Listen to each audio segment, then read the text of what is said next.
Hai guys, finally Poco telah pun perkenalkan smartphone terbaru diorang secara global. Ada dua pilihan model iaitu Poco F5 dan juga Poco F5 Pro. Yang ni adalah F5, the most powerful chip Qualcomm Snapdragon 7 series yang ada pada smartphone, dan dia menggunakan chip terbaru iaitu Snapdragon 7 Plus Gen 2. The most powerful tau untuk 7 series sekarang ni. Dan ini adalah smartphone pertama secara global yang menggunakan chip 7 Plus Gen 2. So korang boleh expect this one upper mid range dah close to flagship level punya performance dah sebenarnya. So aku akan kongsikan apakah yang menarik, kelebihan dan juga kekurangan yang korang semua perlu tahu sebelum korang consider untuk dapatkan smartphone ni di pasaran Malaysia nanti. Pertama sekali, kotak untuk Poco F1 ni very identical lah macam kebanyakan Poco punya smartphone sebelum ni, warna hitam dan juga tulisan warna kuning. Kalau buka kotak yang pertama ni, diorang masih lagi bagi dengan SIM injector tools, ada manual book dan juga casing yang basic warna transparent yang lembut macam ni. So korang boleh terus pakai dekat Poco F5. Buka saja kotak, pada bahagian bawah sekali Poco ada bagi sekali dengan plug pengecasan dengan kuasa 67 watt, cukup pantas untuk korang nak fast charge Poco F5, dan port jenis USB-A. Kabel pun macam biasa, korang akan dapat USB-C to USB-A yang berwarna putih ni. So guys, ini dah ada Poco F5 yang terbaru. So rekaan dia bagi aku memang very identical macam smartphone Poco ataupun Redmi Note series. So dia menggunakan setup 3 kamera kat sini, tapi yang paling menarik sekali warna putih ni, dia macam ada gradient looks tau, dan texture dia memang glossy lah. Dia bukannya matte, tapi tak ada texture yang pelik-pelik. Dia just simple glossy finishing. Cuma dia main dengan texture warna dekat bahagian panel belakang ni. So macam korang nampak, dia macam ada gabungan beberapa warna yang berbeza, macam warna light blue dan juga warna snow white. So dalam ni pun ada texture ataupun looks yang nampak cantik gila dekat depan mata aku. Yang paling menarik sekali aku perasan dekat bahagian dia punya rekaan adalah dekat dia punya bonggol kamera tu. So dah tak ada dah bonggol kamera yang besar-besar berbentuk petak. Sekarang ni memang Poco menggunakan konsep rekaan simple macam ni, cuma ada attention to details dekat dia punya lens kamera keliling ni. So ada lingkaran yang nampak unik dan juga cantik lah dekat mata aku. So dia nampak simple, minimalis, cuma masih dengan ada tulisan dan juga yes, this is Poco F5 yang terbaru, dan shape belakang dia curvy. Untuk dia punya bahagian frame solid dan boxy. So smartphone ni memang rasa ringan. Dekat bahagian atas ni masih kekalkan dengan audio jack, ada IR blaster, NFC dan juga IP53 splash resistant. So smartphone ni bagi aku itu adalah standard lah untuk smartphone Poco yang korang akan dapat dekat market sekarang ni. And bagi aku looks untuk Poco F5 ni memang nampak premium dan different lah daripada typical untuk Poco ataupun Redmi yang lain. So this is the new looks untuk Poco F5. Untuk F5 Pro memang totally different tau daripada F5 yang biasa ni. So kalau korang tengok sebelah-sebelah pun memang bukannya macam phone yang sama macam Redmi Note 12 series kan, tapi memang totally different design dan juga looks antara F5 Pro dan juga F5 yang biasa ni. Aku personally memang suka yang F5, tapi dari segi touch feel tu untuk premium, aku rasa F5 Pro tu much better lah dengan dia punya curve shape dekat bahagian bonggol kamera tu a bit different daripada typical bonggol kamera smartphone lain.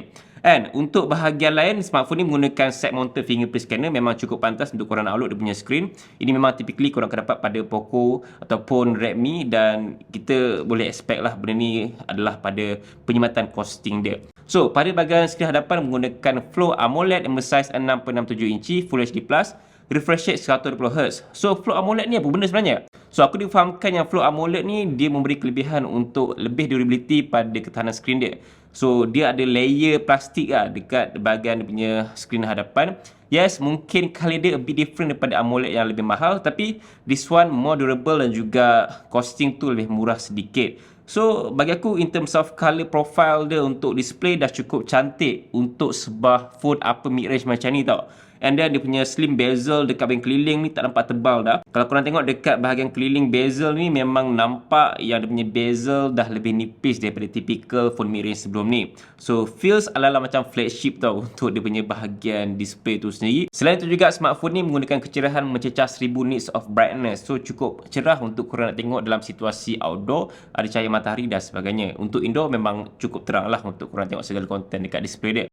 And aku dah test benchmark untuk Snapdragon 7 Plus Gen 2 yang terbaru ada 5G ni. memang skor dia cukup tinggi tau. Aku tak expect setinggi ini, dan dia memang kalahkan Snapdragon 888, 7 series yang lain ataupun 870. So level untuk benchmark ataupun performance dah ala-ala macam flagship level dah untuk phone ni yang menggunakan 7 Plus Gen 2. So korang boleh expect yang performance dia memang akan dapat flagship level punya performance. Kalau korang tengok senarai ranking ni, dia dekat kedudukan nombor 21. So dia kalahkan Realme GT2 Pro, Huawei Mate 50 Pro, Galaxy S22 Ultra 5G tahun lepas, S22 Plus, S22 Ultra 5G, Huawei Mate 50, iQOO Neo 7, Mi 12T, dan banyak lagi device yang dia dah tapau dari segi skor benchmark untuk Poco F5 terbaru ni. Aku rasa skor benchmark ni adalah perkara kedua. Yang pertama sekali, of course, user experience untuk main game, untuk feel sendiri macam mana performance dia, ada overheat ke, frame drop dan sebagainya. Untuk itu, aku dah test sendiri, memang tak ada masalah untuk smartphone ni. Untuk performance wise, bagi aku dah tak ada masalah yang besar untuk smartphone ni handle the weight lagi untuk main grafik yang tinggi ataupun game yang memang korang nak jangkau kau, memang korang boleh gunakan pada Poco F5 ni, sebab bateri dia pun agak besar, iaitu 5000 mAh, bagi sekali dengan fast charging 67W. So memang super fast charge dan juga bateri yang cukup tahan lama. Tapi apa yang aku suka sekali sebalik oleh dia punya numbers apa semua adalah feels pegang smartphone ni dengan flat screen, bezel yang nipis, AMOLED display yang bagi aku dah cukup cantik untuk price range dia, dan harga dia aku jangkakan tidak akan mahal. Of course, this is Poco kot. So aku rasa lah, manakala aku pun tak tahu berapa harga dia, aku rasa mungkin dia akan dijual sekitar 1,400 ke 1,500 untuk pasaran Malaysia. For this kind of powerful chip performance 7 Plus Gen 2, 1,500 tu dah memang affordable habis lah untuk specs yang dia bagi kalau dijual dengan harga macam tu lah. Aku tak rasa dia akan jual dengan harga lebih RM2,000. At least 1,500, 1,600, 1,700 tu the maximum numbers harga dekat pasaran Malaysia nanti. Sebab Poco F5 ni pun dia menggunakan 12GB RAM dengan 256GB storage yang dah cukup besar bagi aku bagi sebuah phone upper mid range. Dah flagship level dah sebenarnya tau. Dan korang boleh extend lagi RAM dia lagi 3GB menjadikan dia total 15GB of RAM pada Poco F5, dan dia menggunakan LPDDR5 RAM, UFS 3.1. In fact, smartphone ni pun menggunakan dual storage speaker pada bahagian atas dan juga pada bahagian bawah ada. Dan dari segi setup kamera menggunakan 3 kamera, iaitu 64MP kamera utama, 8MP kamera ultra wide dan juga 2MP makro. Pada bahagian dia punya rakaman video mampu rakam sehingga 4K, cuma aku tak sure berapa FPS. Kat sini kalau korang boleh nampak 30fps saja untuk bahagian rakaman video dia. So ya, aku rasa dah good enough bagi sebuah phone upper mid range, boleh rakam sehingga 4K 30fps. Pada dia punya selfie camera boleh rakam video sehingga 1080p 60fps. So guys, ini adalah hasil gambar daripada kamera Poco F5 yang aku dah cuba sendiri. Korang boleh nilaikan dan juga komen dekat bahagian bawah macam mana dengan hasil gambar daripada kamera Poco F5 ni.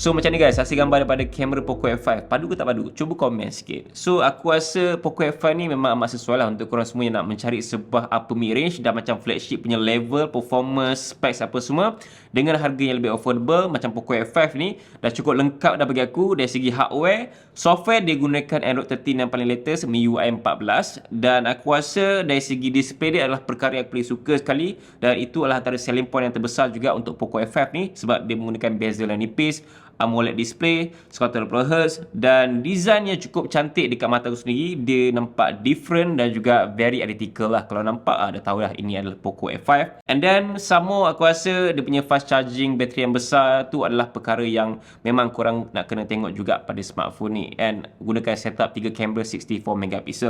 So lain-lain tu aku rasa tak banyak nak komplain. Susah nak cari kekurangan pada smartphone ni tau, sebab yelah, kita tahu Poco F5 ni adalah sebuah phone yang bagus, dan juga in terms of dia punya specs pun main numbers yang besar-besar. Cumanya dari segi user experience tu korang nak kena faham betul-betul sama ada smartphone ni sesuai untuk korang atau tidak dengan MIUI 14 dia, yang mungkin tak ramai suka ataupun mungkin ramai juga yang tak kisah pun, asalkan harga dia affordable dengan specs numbers yang besar.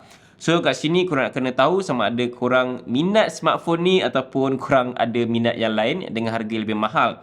So this one offer a better price dengan a better numbers of specs, dan of course first phone global yang menggunakan chip Qualcomm Snapdragon 7 Plus Gen 2 yang paling powerful untuk 7 series.